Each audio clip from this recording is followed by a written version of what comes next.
今日も一日ご苦労様でした。このチャンネルはあなたを心地よい睡眠へと誘う朗読チャンネルです。自然の息吹を感じながら心と体を癒す物語で眠りの世界へと導く物語をお届けします。この動画は自然物語オリジナルストーリーを6話お届けします。当チャンネル眠りの語り部ではあなたの夢のお供になる物語をご用意していますので、深い眠りへと旅立つ前に、ぜひチャンネル登録をよろしくお願いします。それでは、おやすみなさい。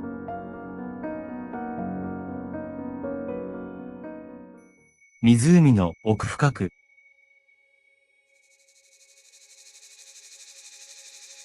かつてないほど静かな森の中、人々の足がほとんど及ばない場所に、深い青色をたたえる湖がありました。この湖は、周囲の森と山々に囲まれ、外界の喧騒から切り離されたかのような、神秘的な場所でした。湖の水は、年中を通して冷たく、その透明度は、そこを見ることを可能にしていました。しかし、湖の中心部へと、足を踏み入れる者はほとんどおらず、その深さは、未知のまま人々の間で語り継がれていました。この物語の主人公は、湖の深くに住む小さな水の精です。彼女は名をアクアと言い、湖とその周囲の自然と調和しながら生きています。アクアは湖の水質を守り、魚たちや水辺に住む生物たちと共生していました。彼女にとって湖は家であり、家族でもありました。しかし、ある日、アクアの平和な生活は、突然の出来事によって揺らぎます。人間たちが、湖の水を使って、何かを始めようとしていたのです。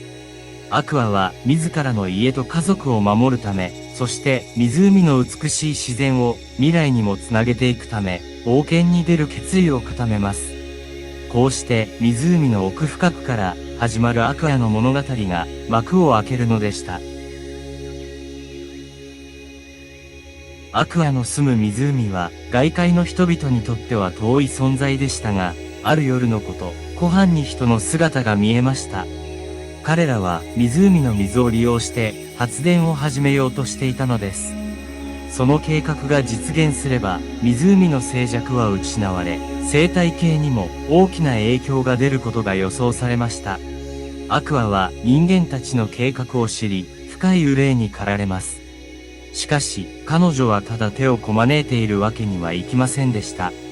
湖とその生態系を守るため、そして何より湖畔の生物たちの安全を確保するために、彼女は行動を起こすことを決意します。そこでアクアは、まずは人間たちの計画を詳しく知るために、湖畔を訪れることにしました。彼女は水の精であるため、人間の目に触れることなく、動き回ることができます。夜の帳が降りた時、アクアは湖の水面を滑るようにして湖畔へと向かいました。湖畔に着くとアクアは隠れて人間たちの話を聞きます。彼らは湖の水を利用した発電所の建設について話しており、その計画はすでにかなり進んでいるようでした。しかし彼らの間には自然環境への影響を懸念する声もありました。それを聞いたアクアは、もしかしたら人間たちと話し合い、理解を求めることができるかもしれないと感じました。アクアは湖へ戻り、湖畔の生物たちに人間たちの計画について伝えます。そして彼らと力を合わせて湖を守る方法を模索し始めました。こうしてアクアと湖畔の生物たちの湖を守るための冒険が始まったのでした。アクアが湖を守るための旅を続ける中、彼女は湖畔の森に住む動物たちとも協力することにしました。森には古くから住む賢い狐、森を見守る鳥たち、そして地下深くを知るモグラたちがいました。彼らはそれぞれに森と湖の平和を愛し、保護しようとしていました。アクアは狐に最初に話を持ちかけました。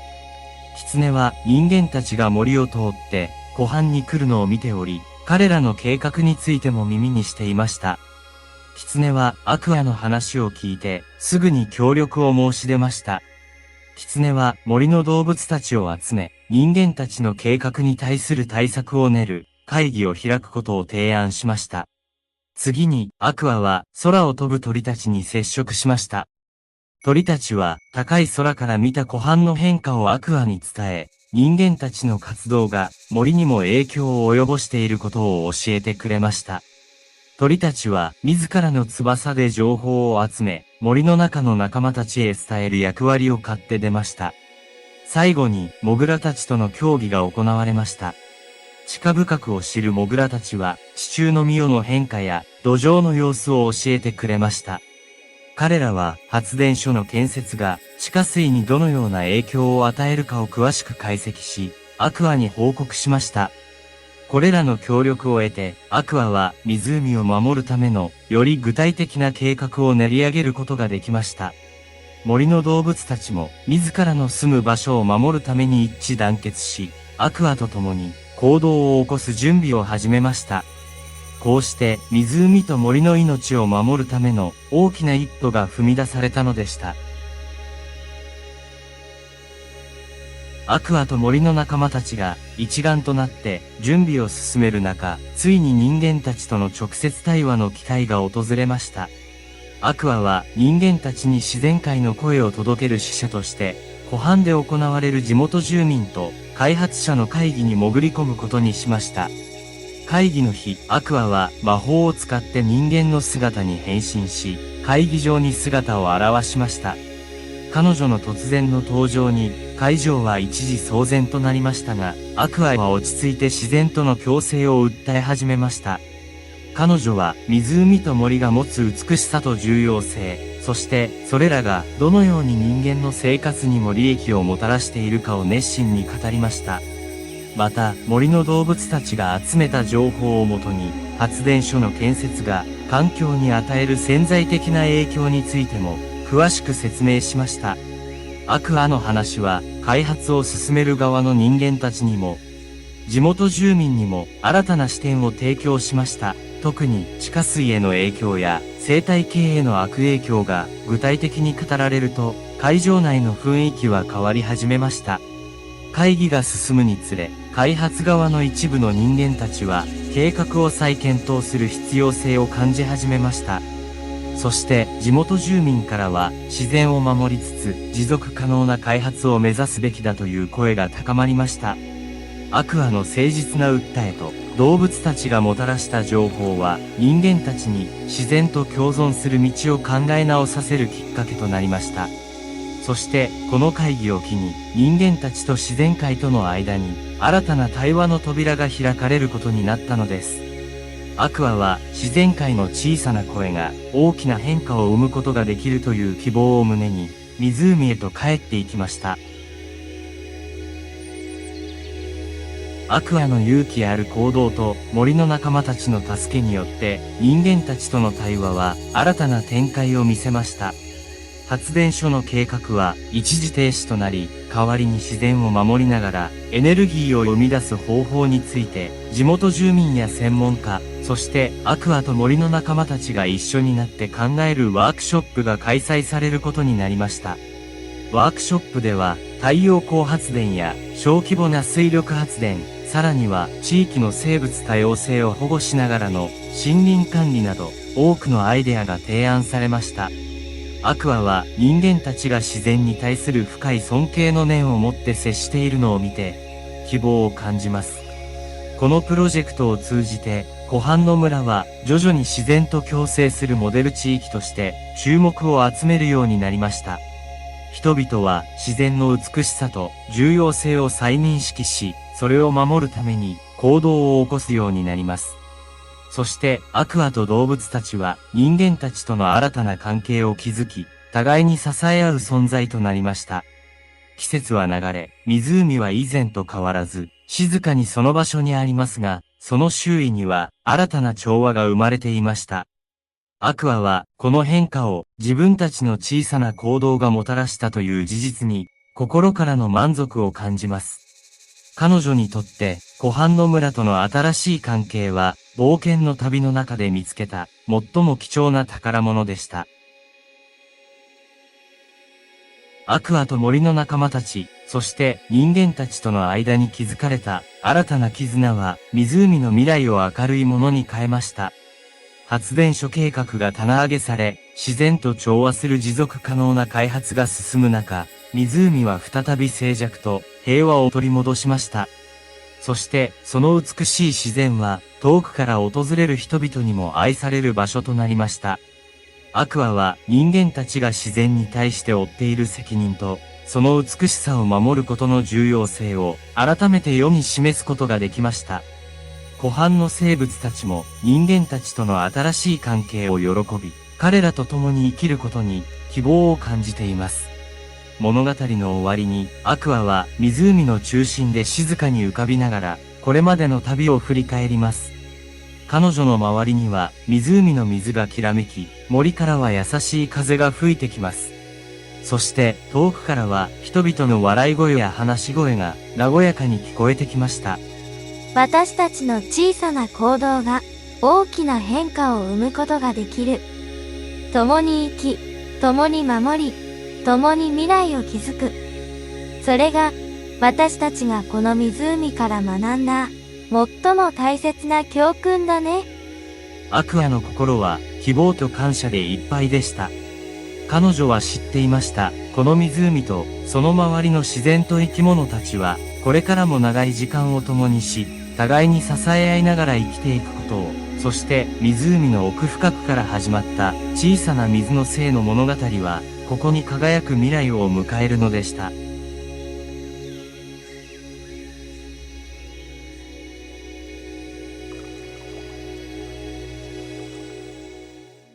森のおとぎ話。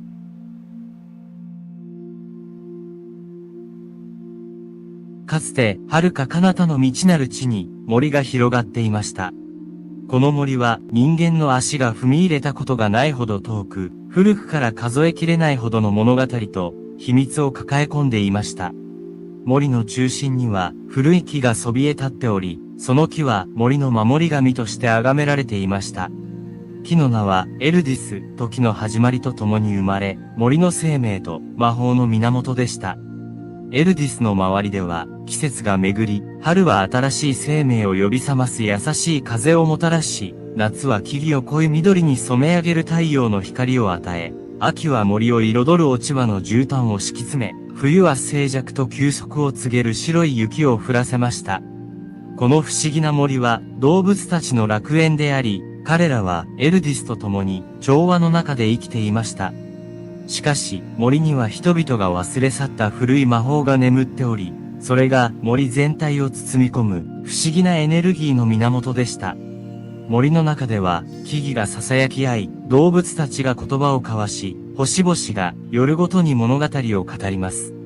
この森には人間の世界では見ることのできない奇跡が日常の一部でした。物語の始まりはある静かな夜のこと。森の深淵からかすかな光が見え始めました。それは森が新しい章を迎える予兆であり、すべての生きとし、生けるものがその変化を感じ取っていました。エルディスのもとに集う小さな生命たちが未来への希望と冒険の物語を紡ぎ始めるのです。この物語は森の心を持つ小さな光、ルシオンという名のホタルについてです。ルシオンは他のホタルたちとは異なり、自らの光を探し求める旅に出ます。彼の旅は森の奥深くに隠された秘密と彼自身の運命を見つけるためのものでした。これは森のおとぎ話。自然の不思議と魔法の物語が織りなす心温まる冒険の始まりです。ルシオンは他のホタルたちと一緒に森の中で生まれました。しかし、彼は特別でした。生まれた時から彼の光はほのかにしか輝かず、他のホタルたちが夜空を美しく彩る中、ルシオンは自分だけがうまく光れないことに心を痛めていました。他のホタルたちは夜ごとに森を照らし、動物たちに道を示し、森の美しさを際立たせていました。しかし、ルシオンはその一部になれずにいました。ある日、ルシオンは決心しました。自分の真の光を見つけるために森を旅することにしました。彼はエルディスに別れを告げ、未知の世界へと足を踏み出しました。旅の途中、ルシオンは様々な生き物と出会い、彼らの物語を聞きました。それぞれの生き物は自分たちの光を持っており、それを誇りに思っていました。ルシオンは自分もそんな光を見つけたいと思いました。ルシオンの旅は簡単なものではありませんでした。彼は森の奥深くにある暗い洞窟を探検し、険しい山を越え、広大な湖を渡りました。その旅の中で、ルシオンは自分の中に眠る勇気と道への好奇心を発見しました。彼は自分の光を探す旅が自分自身を知る旅でもあることに気づきました。一方、森の中ではルシオンの旅が話題になっていました。他のホタルたちはルシオンが自分の光を見つけることを心から願っていました。彼らはルシオンがいない夜空に一つの星が足りないような寂しさを感じていました。彼の前にはまだ多くの試練が待ち受けていますが、ルシオンは決して諦めません。彼は自分の光を見つけるためにどんな困難にも立ち向かっていく覚悟を固めていました。ルシオンの旅は森の境界を越え、未知の領域へと続きました。彼は夜ごとに異なる色と形の光を放つ不思議な花々が咲き乱れる谷を発見しました。この谷では花々が光を通じて互いに会話をしているようでした。ルシオンはこの場所で光がただ美しいだけでなく生きとし生ける者たちの言葉でもあることを学びました。ある日、ルシオンは谷を抜け大きな川を渡ろうとしていました。その時、突然の嵐に見舞われます。強風と激しい雨によってルシオンは道を見失い、川の流れに飲み込まれそうになりました。しかし、その危機的な瞬間、彼の体から予期せぬ強い光が放たれ、嵐を一時的に鎮めることができました。この経験を通じて、ルシオンは自分の中に秘められた力と、光が単なる美しさだけではなく、保護と安全をもたらすことができる力を持っていることを理解しました。嵐が過ぎ去った後、ルシオンは河岸で一匹の若い狐と出会いました。狐の名前はフェンです。フェンはルシオンが嵐を光で沈めたのを見て彼に興味を持ちました。二人は旅の仲間となり、共に旅を続けることにしました。フェンは狡猾で機敏な狐であり、ルシオンに多くのことを教えてくれました。特に自然界のバランスとそれぞれの生き物が果たす役割についての知識は、ルシオンの旅に新たな視点をもたらしました。ルシオンとフェンは山々を越え、密林を抜け、彼らの前に広がる自然の壮大さに圧倒されながらも、互いの友情を深めていきました。この章の終わりには、二人は夜空に浮かぶ月に向かって、小さな丘の上に立ち、これからの旅について語り合います。月光の下、ルシオンはフェンとの出会いが自分の旅における重要な転換点であったことを感じ取り、新たな希望と勇気を得ました。ルシオンとフェンの旅は、次に彼らを森のもう一つの不思議な場所へと導きました。それは、夜になると、星々の光が地上に降り注ぎ、光の海を作り出す星の湖でした。湖の水面は、まるで別の世界の入り口のように、星々の光によって輝いていました。二人は湖畔で一晩を過ごし、星の光の中で、互いの夢や希望について語り合いました。この時、ルシオンは自分の光が他者に影響を与え、希望を与えることができることに気づきました。その夜、星の湖からの帰り道、ルシオンとフェンは森をさまよう古い魂と出会います。この魂は、かつて森の守り神であったが、長い時を経て忘れ去られた存在でした。魂は、ルシオンに自分の光を内面から放つ秘密を教えてくれました。それは自分自身と調和すること、そして自然との一体感を見出すことでした。ルシオンはこの言葉を心に刻み、自分の光を内側から輝かせる方法を探求することにしました。星の湖での経験と古い魂との出会いは、ルシオンにとって大きな転機となりました。彼は自分の光を見つけるためには、外側の世界だけでなく、内側の世界とも向き合わなければならないことを理解しました。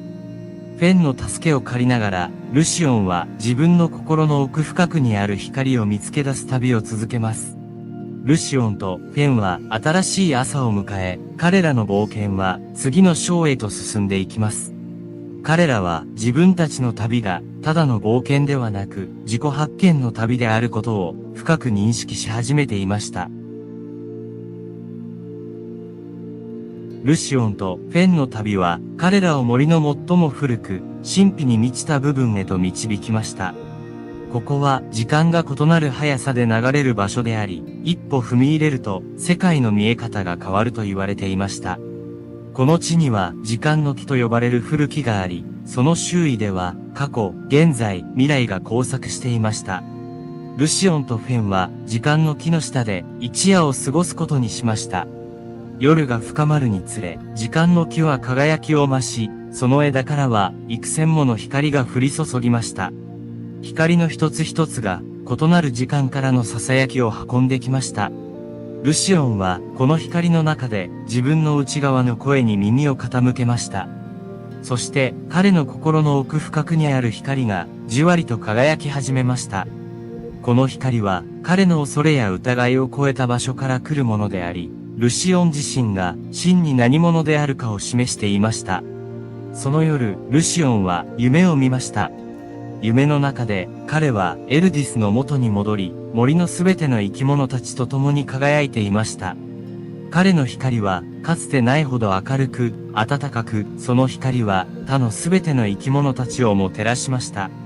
夢から覚めたルシオンは自分の光が他者に希望と愛をもたらす力を持っていることを理解しました。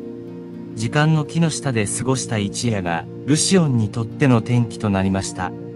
彼は自分の光を完全に受け入れ、それを通じて他者に影響を与えることができるという自信を得ました。ルシオンとフェンは時間の木から離れ、新たな決意を胸に旅を続けました。彼らの目的は、ルシオンが自分の光を世界に示すこと、そしてその光で森の暗がりを照らすことに変わっていました。長い旅を経て、ルシオンとフェンはついに森に戻りました。彼らの帰還を待っていたのは森のすべての生き物たちでした。ルシオンは旅を通じて見つけた自分の光をついに森の中で輝かせ始めました。彼の光は暗闇を通り抜け森の隅々まで届きました。その光はただ明るいだけでなく愛と希望を運び森の生き物たちに安らぎをもたらしました。ルシオンの光は森に新しい生命を吹き込みました。木々はより緑豊かに成長し、花々はより鮮やかに咲き誇りました。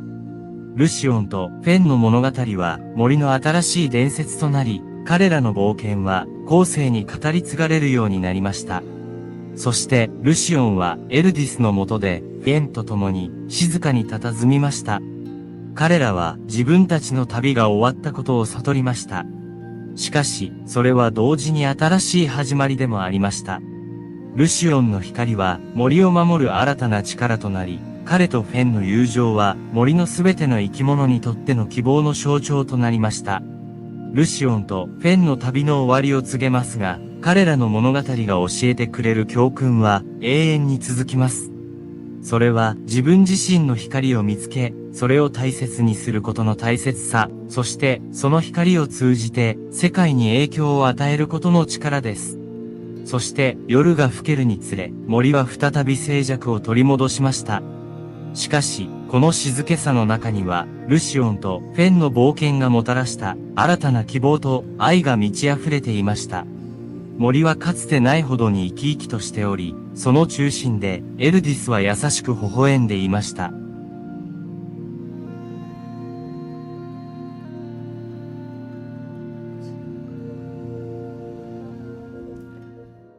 海を渡る夢。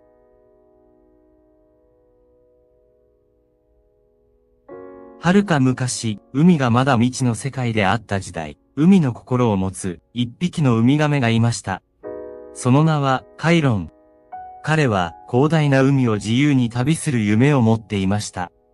カイロンにとって海は無限の可能性を秘めた大きな舞台であり、その深淵には数えきれないほどの秘密と冒険が待ち受けていると信じていました。しかし、カイロンは自分が生まれ育ったサンゴ礁から決して遠くへは行ったことがありませんでした。彼の家族や友人たちは、外の世界への冒険は危険であると、彼に警告しました。しかし、カイロンの心には変わらぬ探求心があり、彼はいつか海を渡る大冒険に出ることを密かに誓いました。ある夜、満月の光が海面を照らす中、カイロンはふとした瞬間に決心しました。彼は自分の夢を追い求め、海を渡る冒険に出ることにしました。この決断は、カイロンにとっても、彼がこれまで知っていた世界にとっても、新しい章の始まりを意味していました。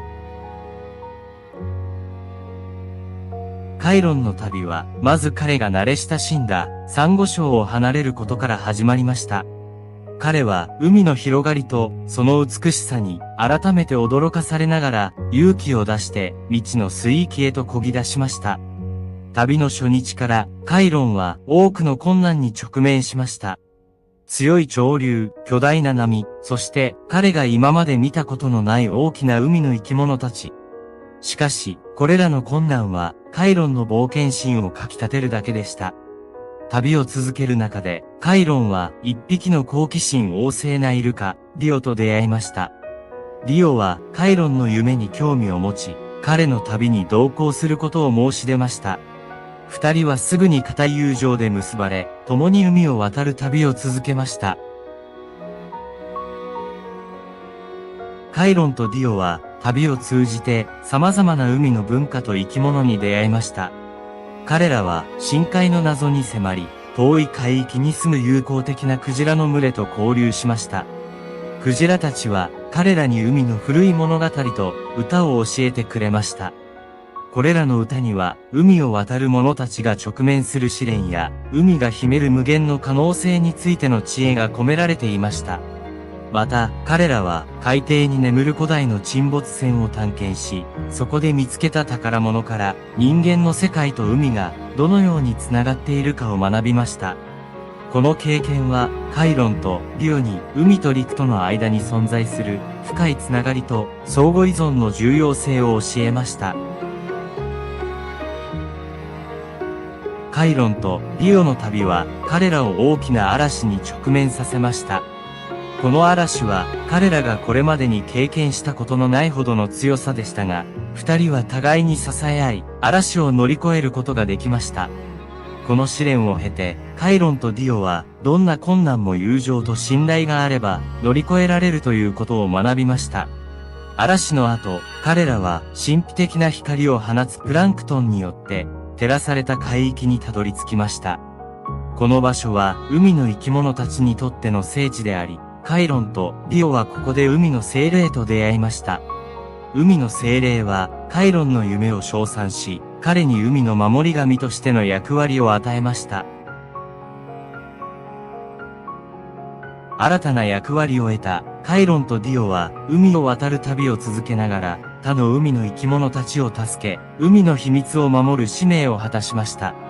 彼らの物語は海の各地で語り継がれるようになり、多くの海の生き物たちが彼らに加わり、海の保護と冒険の精神を共有する大きなコミュニティが形成されました。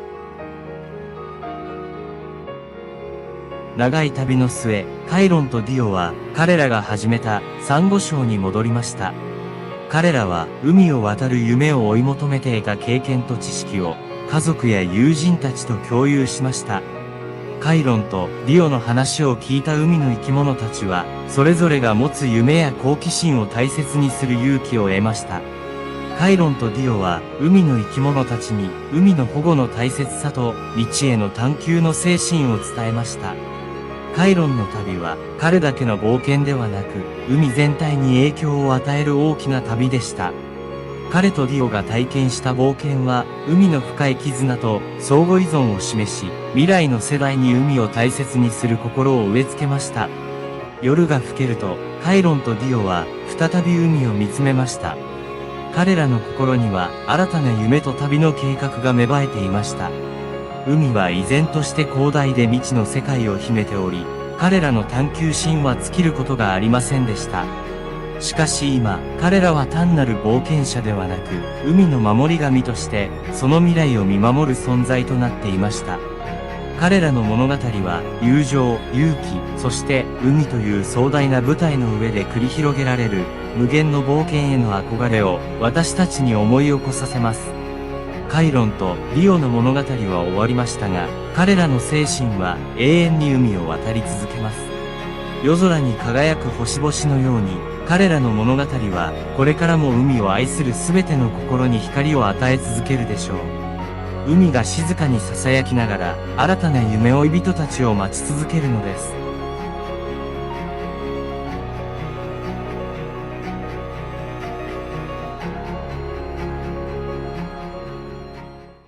風を継ぐもの。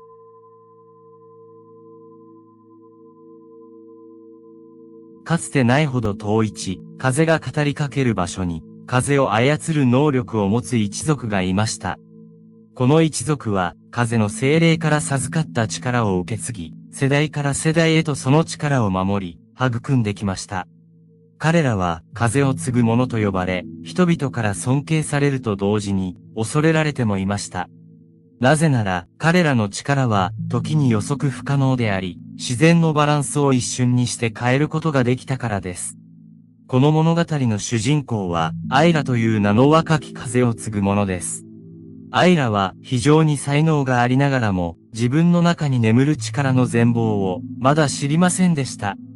彼女の家族は代々、風の力を慎重に扱い、自然との調和を、最も重んじる者たちでした。しかし、アイラには、それだけでは満足できず、もっと自分の力を理解し、コントロールしたいという強い願望がありました。ある日、アイラの村が、未曾有の危機に直面します。それは、遠い南の地からやってきた異常気象であり、その原因は、人間の手による、自然環境の破壊にありました。この危機に直面し、アイラは、自分の力と運命に立ち向かう決意を固めます。彼女の旅は自分の力を完全に理解し、自然との真の調和を求める探求の旅でした。アイラの旅は、まず祖先が風の精霊と初めて出会ったとされる聖なる場所へ向かうことから始まりました。この場所は風の谷と呼ばれ、強くて清らかな風が絶えず、吹き抜ける不思議な地でした。アイラは風の谷で風の精霊と対話を試み、自分の内に眠る力の真の意味を探ります。旅を続ける中で、アイラは多くの試練に直面します。時には強大な嵐に巻き込まれ、時には自分の力を制御できずに、周囲に危害を及ぼしかけることもありました。しかし、彼女はそれらの困難を乗り越えるたびに、少しずつ力のコントロール方法を学び、自然の一部としての役割を深く理解していきました。アイラの冒険は、彼女を人々が風の力を忘れ去った都市へと導きました。都市の人々は、風の力を恐れ、自然から離れた生活を送っていました。アイラは、都市の人々に風の大切さと、自然と共に生きることの意味を伝えるために、彼らと交流を試みます。都市での経験から、アイラは人々が自然とのつながりを失うことの危険性を実感します。彼女は風の力を使って、人々に自然の美しさと力を再認識させ、人と自然の間に架け橋を築くことを目指しました。アイラの旅は、彼女を遠い北の地へと導き、そこで彼女は、かつての風を継ぐ者たちが直面した最大の試練の後を目の当たりにします。北の地は強い風が生み出した氷の迷宮で覆われており、アイラはこの地で自分の力を最大限に引き出さなければなりませんでした。氷の迷宮を通り抜ける中で、アイラは自分の内に秘めた風の力が単に物理的な現象を起こすだけではなく、時間や記憶にも影響を与えることを発見します。この力を使って、アイラは過去の風を継ぐ者たちの知恵と経験を学び、自然とのより深い調和を目指す決意を新たにします。最終的に、アイラは自分の旅の目的地である風の頂に到達します。ここは地球上で最も高く、風が最も強く吹く場所であり、アイラはここで風の精霊との最終的な対話を行います。風の精霊は、アイラに、彼女の力は自然との調和を保つために与えられたものであり、その力を正しく使うことで、人々と自然の間の調和を取り戻すことができると教えます。アイラは風の頂での啓示を胸に故郷へと帰還します。彼女の旅は自分自身と自然との深いつながりを理解し、風の力を使って世界に影響を与える方法を学ぶ過程でした。故郷に戻ったアイラは風を継ぐ者としての新たな使命を感じていました。彼女は村の人々に旅の経験を共有し、風の精霊から学んだ教訓を伝えました。アイラの話を聞いた人々は自然との関わり方を見直し始め、風の大切さを再認識しました。アイラは風を通じて人々と自然の間に新たな調和を生み出すためのプロジェクトを立ち上げ、村の周辺の環境改善に取り組みます。やがてアイラの努力は実を結び、かつて荒れ果てていた土地が豊かな緑に覆われ、野生動物が戻り始めました。風はアイラの願いを乗せて遠くへと運び、他の地域にも自然との調和のメッセージを広めていきます。アイラの物語は彼女自身の成長だけでなく、自然と共生することの重要性を伝える伝説となりました。彼女は風を継ぐ者として自然の力を理解し、尊重することの大切さを次世代に伝える役割を果たし続けます。アイラが残した影響は永遠に続きます。風が吹くたびに彼女の冒険と風と自然との調和の精神が思い出されるのです。アイラのように私たち一人一人が自然とのつながりを深め、地球と共に生きることの意味を見出す旅はこれからも続いていきます。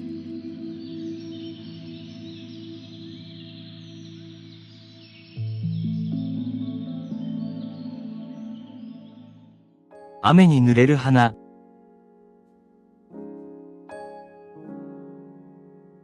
かつて、遥かに広がる古の森の奥深く、雨に濡れる花が静かに息をしていた。この花は他のどの花とも異なる独特の輝きを持っていた。雨が降り注ぐたびに、その花びらはさらに生命を帯び、森全体に神秘的な光を放つ。森の生き物たちは、この花を雨宿りの花と呼び、それぞれがその美しさと力に畏敬の念を抱いていた。この森は時間が止まったかのような静けさがあり、大きな岩や苔むした木々、小川のせせらぎが、この場所の唯一の音楽だった。そんな森の中で、雨宿りの花は、季節が変わるごとに、静かにその色を変え、森の中の小さな奇跡とされていた。しかし、雨宿りの花には、誰も知らない秘密があった。それは、花が雨に濡れるたびに、過去の記憶を少しずつ取り戻していくことだった。花は、自身がどこから来たのか、なぜこの森で一人でに咲き誇っているのか、その理由を知らなかった。しかし、雨水に触れるたびに、遠い記憶のかけらが、鮮やかに蘇り始めるのだった。そしてある日、雨宿りの花は、自分自身とこの森の真実を探る旅に出る決意を固める。この旅は、ただの探求ではなく、自己発見と森の秘密を解き明かす冒険へと変わっていくのだった。長路が葉を濡らし、森は新たな一日を迎えていた。雨宿りの花は、最初の光が地面を照らし始めると同時に、自分の旅を始める準備をした。その花は森の中で最も高い古木の根元に咲いていたが、今日はその安全な避難所を離れる日だった。私はどこから来たのか、そして私の存在の意味は何か。と花は考えた。その問いに答えを見つけるため、彼は自らの根をゆっくりと地面から引き抜き、森の生き物たちに見守られながら、最初の一歩を踏み出した。旅の最初の段階では、森の小川に沿って進んだ。小川の水は彼の花びらを優しく濡らし、力を与えてくれる。水辺には彼を好奇心深く見つめるカエルやトンボがいた。彼らは雨宿りの花の旅の目的について尋ね、花は自分の起源を見つけるため、と答えた。生き物たちはそれぞれの知恵を共有し、北へと進むよう助言した。森を抜け、花は次第に見慣れない風景へと足を踏み入れた。明けた草原、遠くに見える山々、そしてその足元に広がる花々。彼は同じように旅をしている他の花々と出会い、互いに話を交わした。それらの花々もまた、自らの存在についての答えを求めていた。彼らは共に力を合わせ、困難な道のりを乗り越えながら、互いに支え合う仲間となった。この章の中で、雨宿りの花は自分だけの力で生きていく勇気を見つける。彼は自分の根を深く地に下ろし、水分を吸い上げ、強い日差しの下でも輝く花びらを保つことができるようになった。そして彼は初めて自分が一つの生命として完全に自立していることを実感するのだった。雨宿りの花とその新たな仲間たちは森を抜け草原を越えた後大きな山脈にたどり着いた。山々は古くからの物語を秘め、雲が頂を覆い隠す様はまるで別世界の入り口のように見えた。花たちは山を越えることが自分たちの旅の次なるステップであることを直感的に感じ取った。山のふもとには過去の洪水で形成されたと思われる幅広い谷が広がっていた。この谷は遠い記憶の谷と呼ばれており、そこには古代の植物が生い茂り、珍しい動物たちが生息していた。谷は数々の伝説に包まれており、訪れる者たちに古の知識と力を授けると言われていた。雨宿りの花たちは谷を進むうちに空気が徐々に冷たく澄んできているのを感じた。そして彼らは谷の中心に位置する古い湖にたどり着いた。湖は鏡のように静かで、その水面には天と地が映し出されていた。湖の水を飲んだ花たちは自身の内に眠る記憶が呼び覚まされるのを感じた。特に雨宿りの花にとってこの体験は非常に強烈だった。湖の水を吸い上げると彼の心は過去の光景で満たされた。古代の森が火山の噴火で破壊され、その後に新しい生命が芽吹き始めた様子。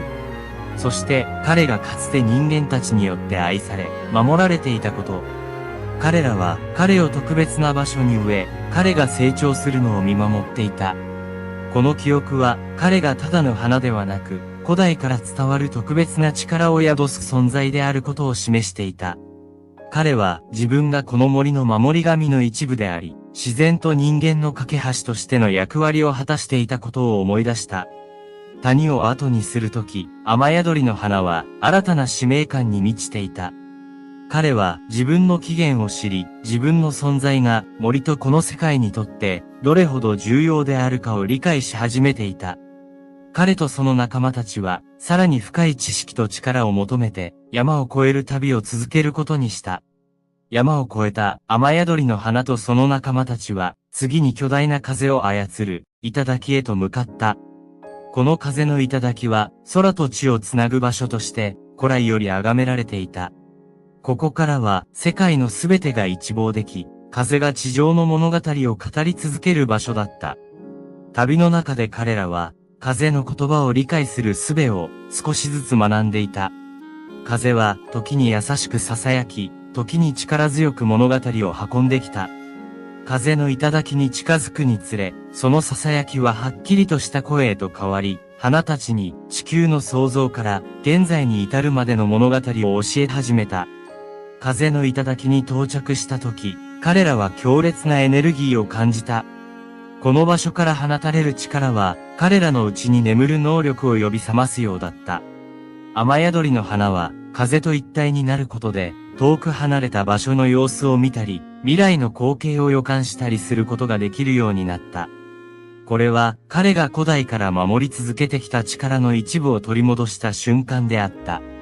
頂上での訓練と修行を経て、花たちは自然界の一部としての自分たちの役割をより深く理解し始めた。雨宿りの花は、自らが森の生命を育む雨水を呼び、乾燥から守り、生命のサイクルを支える存在であることを悟った。他の花たちもまた、自分たちに与えられた役割と能力を発見し、自然界の調和を保つために、それを用いることを学んだ。風の頂で過ごした日々は、彼らにとって大きな転換点となった。風の教えを受け、自然界の深い真実に触れた彼らは、もはや以前の自分たちとは異なっていた。新たに得た知識と力を胸に、彼らは次なる目的地へと旅を続けることにした。それは、自らの起源を求める旅が、今や自然との深い絆を再確認し、その保護者としての使命を果たす旅へと変わっていたのだ。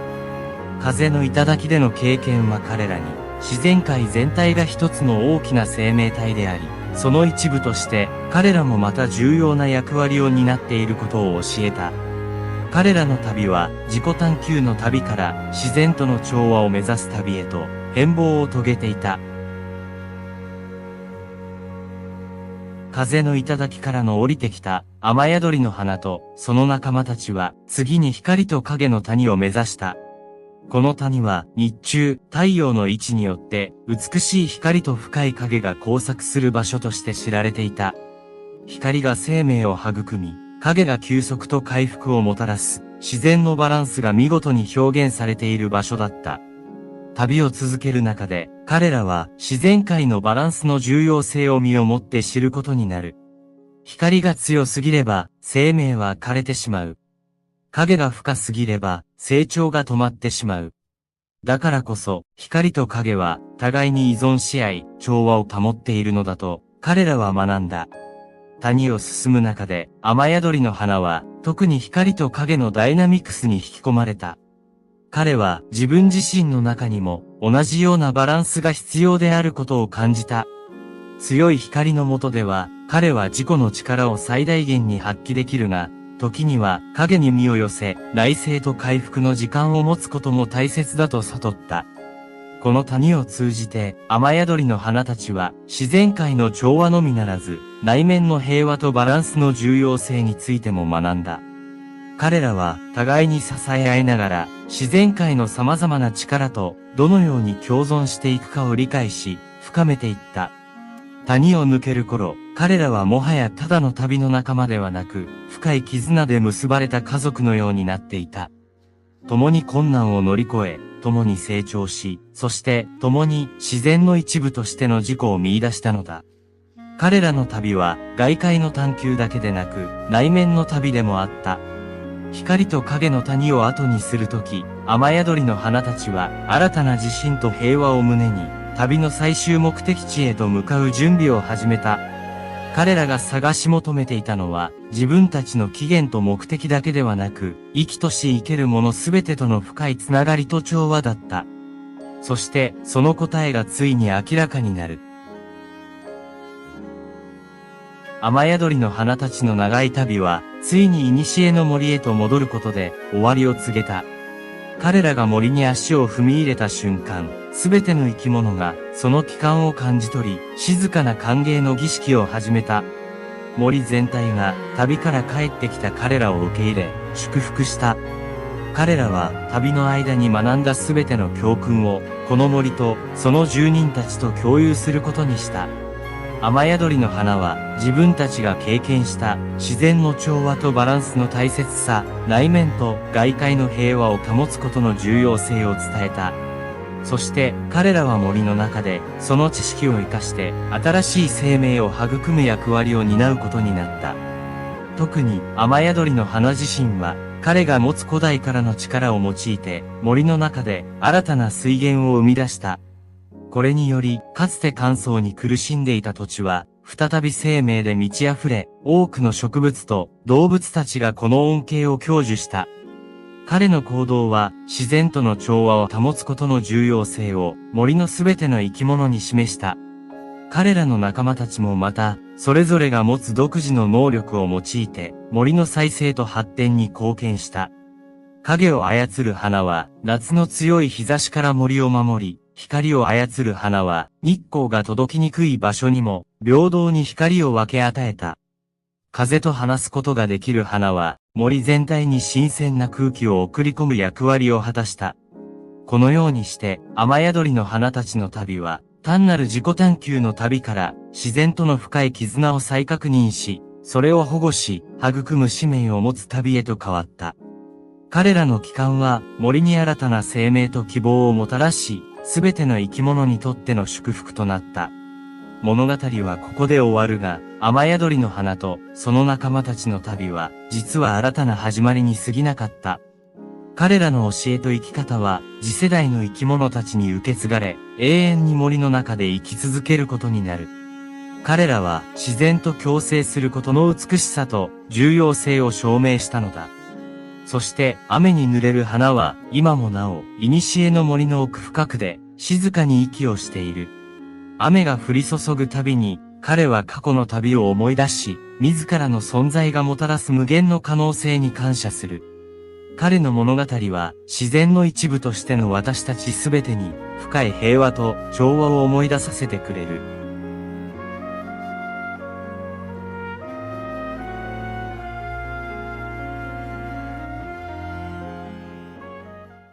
山に抱かれて。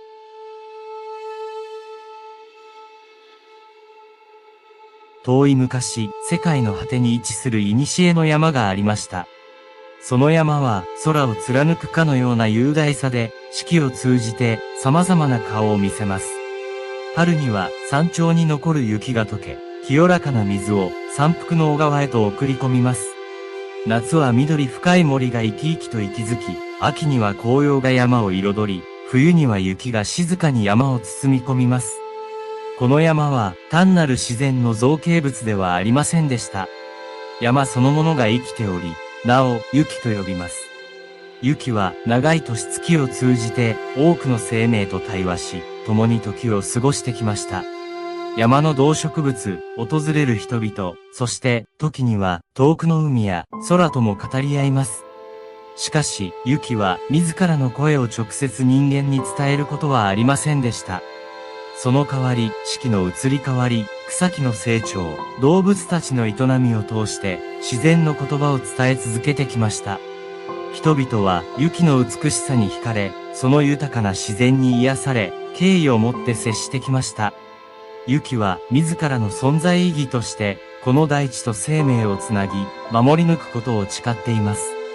そして雪のもとへと導かれる者たちに自然の大切さを無言のうちに伝えていきます。山々が連なる風景の中、雪は今日も静かに時を刻み、訪れるすべての命と共にゆったりとした時間を過ごしています。物語はこの古の山雪と雪が見守る生命たちの奥深く温かな交流から始まります。雪の斜面には冬の終わりを告げる兆しが満ち溢れていました。雪解け水が小川を通じて麓へと澄んだ旋律を奏で、山々に新たな生命の息吹をもたらします。この時期、雪は特に活気に満ち溢れ、その生き生きとした姿はまるで長い眠りから覚めたかのようです。春の使者、小さな花々が顔を出し始めます。山頂近くのまだ雪が残る場所から徐々に緑の絨毯が広がり始め、色とりどりの花が競い合うように咲き誇ります。カタクリ、岩内はミツバツツジなど冬の厳しい寒さを乗り越えた花たちは強く儚い生命の輝きを放ちます。動物たちも冬眠から目覚め、新たな季節の始まりに喜びを感じています。リスやノウサギは落ち葉の下や雪解け水が作り出した新鮮な草花を求めて忙しく動き回ります。鳥たちは遠く南の地から戻ってきて枝間に巣を作り始め、その歌声で山を満たします。雪は春の訪れとともに新しい命の誕生を見守ります。花々が開花する様子、動物たちの生活の再開、そして清らかな水の流れは雪が長年にわたって守り続けてきた自然の循環の一部です。この循環は山に訪れる人々にも深い感動と癒しを与えます。ある日、雪の斜面で小さな桜の木がひときわ輝く花を咲かせました。この木は山々の中でも特に美しい景色を望む場所にあり、春の訪れとともに多くの訪問者を引きつけます。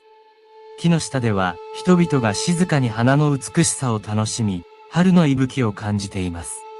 雪は静かにそれを見守りながら自然と人との間に存在する深い絆を感じていました。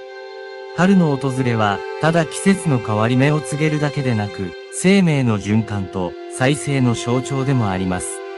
雪はこの美しい瞬間を山全体で共有し、それぞれの生命がこの奇跡を感じ取れるようにしていました。夏が訪れると、雪は一層の活力に満ち溢れます。太陽の光が強く降り注ぎ、日中は暖かさが山全体を包み込みます。夜には涼しい風が吹き抜け、星空が輝く美しい光景を演出します。この季節、雪は豊かな緑と生命力の象徴となります。森林はいくつもの生命の営みで賑わいます。大木の葉は太陽の光を浴びて光合成を行い、森の床には様々な種類の草花が競い合うように育ちます。野生の花々は蝶々や蜂などの昆虫を引き寄せ、彼らの間の受粉作業に不可欠な役割を果たしています。山中では鹿や熊などの大型動物が活動的になり、新鮮な緑の葉や果実を求めて移動します。彼らの存在は雪の生態系の健全性を示す重要な指標です。小川と川は雪解け水によって増水し、魚たちが遡上する季節となります。サーモンやマスなどが生命のサイクルを完結させるために力強く川を遡っていく様子は自然界の壮大なドラマの一部です。雪の最も特徴的な夏のイベントの一つは夜空を彩る星座の物語です。夏のクリアな夜空は星々が織りなす壮大な物語を望むには最適な舞台です。人々は山頂や開けた草地で夜空を見上げ、星座の名前やその背後にある神話を語り合います。ある夜、雪は特別な光景を提供しました。流れ星の群れが夜空を横切り、その光は一瞬のうちに暗闇を照らし出します。この美しい現象に心を奪われた人々は思わず願い事をしました。雪はこの瞬間に人々の喜びや希望、夢を感じ取り、自然と人間のつながりがさらに深まることを願っています。夏の森は成長と豊かさの季節です。雪は生命の営みが最も活発になるこの時期を通じて自然の循環と相互依存の美しさを示しています。そして人々にとっては自然の中での時間が心身の健康と幸福感を高める貴重な瞬間となります。夏の緑がゆっくりと色を変え始める頃、雪は秋の訪れを迎えます。山全体が赤や黄色、オレンジに染まり、まるで大地が火のように燃えているかのような景色が広がります。この季節、雪は一年で最も華やかな衣をまといます。木々は実を結び、森は実りの季節を迎えます。栗やどんぐり、松ぼっくりは地面に落ち、森の動物たちにとって貴重な食料源となります。リスや鳥たちは冬を乗り越えるための準備を始め、積極的に食べ物を集めて巣に蓄えます。秋の雪は特に夕暮れ時が美しいです。夕日が山の稜線を照らし、空と大地が金色に輝きます。この時間、山は静寂に包まれ、訪れる人々はその美しさに言葉を失います。風が冷たくなり、冬の訪れを予感させながらも、秋の暖かさと豊かさが心を温めてくれます。また、秋は別れの季節でもあります。夏の間に成長した花々や植物は種を地に落とし、来年の春に備えます。雪の森の中では、この循環が静かに続いています。木々は葉を落とし、地面を厚く覆い始め、冬の訪れに備えます。この季節、雪は新たな命の誕生を待ちながら、過ぎ去る者への感謝と尊敬の念を持っています。自然の変化を見守ることは、生と死、始まりと終わりの永遠の循環を理解することです。そして、雪は、そのすべてを受け入れ、保護し続けることで、山としての役割を果たしています。秋深まる雪のもとへ、多くの訪問者が、もみじ狩りにやってきます。彼らは、雪が見せる自然の驚異と美しさに触れ、心を落ち着かせ、日々の忙しさから離れた時間を過ごします。雪は、自然と人間が共存する場所として、その価値を改めて感じています。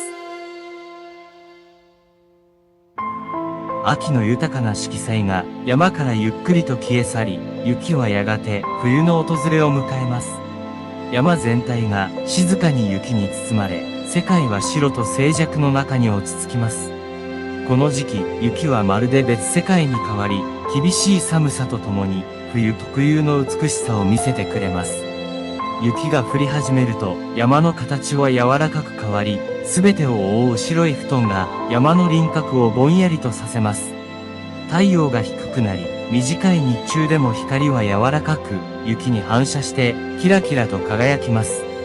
夜になると月と星が雪面を照らし出し、幻想的な風景を作り出します。冬は生命たちにとって試練の季節でもあります。しかし、雪とその住む生物たちは、この厳しい時期を乗り越えるための知恵と強さを持っています。深い雪に覆われた森では、動物たちは積雪を利用して巣を作り、寒さから身を守ります。冬眠する動物たちは、春が来るのをじっと待ちます。この静かな時期、雪は訪れる人々に冬の美しさと静けさを提供します。スキーやスノーボードを楽しむ人々、雪の中を散歩する家族、そして雪景色を眺めながら温かい飲み物を楽しむ人々。彼らは冬の雪が持つ特別な魅力を存分に味わっています。冬の雪はまた内省と静寂の時間をもたらします。雪がすべてを覆い、音が吸収されると世界は驚くほど静かになります。この静寂の中で人々は自身の内面に目を向け、新たな一年に向けて心を整える機会を見出します。雪は四季の中で最も静かで厳しい季節を美しさと共に過ごします。冬の終わりに向けて雪は再び新たな生命の息吹を心待ちにしながら季節のサイクルが完結するのを静かに見守ります。この繰り返される自然のリズムは、雪が守り続ける大切な宝物です。一年の周期が終わりを告げ、雪は再び春の訪れを迎える準備をします。冬の静けさが徐々に溶け、雪が溶け出す音が静かな山々に響き渡ります。これは終わりでありながら、新たな始まりの予兆でもあります。雪はこの循環を永遠に続け、山としての役割を果たし続けます。春の暖かな日差しが山を照らし始めると、冬に眠っていた命がゆっくりと目覚めます。雪解け水が清流となり、山々を潤し、新しい生命を育む準備をします。芽吹き始めた植物、活動を再開する動物たち、そして山を訪れる人々の間に、再び生命の営みが満ち溢れ始めます。雪は一年を通じて多くの変化を経験し、四季それぞれの美しさと厳しさを共有します。春の新生、夏の繁栄、秋の収穫、冬の静寂。これらすべてが雪の一部となり、山が持つ独特のリズムと調和を生み出します。物語はここで終わりますが、雪の物語は終わりません。四季の終わりは新たな始まりを意味し、自然のサイクルは永遠に続きます。雪と共に過ごした時間は、人々に自然の美しさと力、そして生命の尊さを思い出させます。雪のもとに訪れるすべての生命は、山から大切な教訓を学びます。自然と調和して生きること、季節の変わり目に美を見出すこと、そして生と死、始まりと終わりの循環を受け入れること。これらは雪が私たちに教えてくれる永遠の真理です。四季が織りなす物語の中で雪は静かに見守り続けます。山が語る物語は時を超えて受け継がれ、訪れる人々の心に深く刻まれていきます。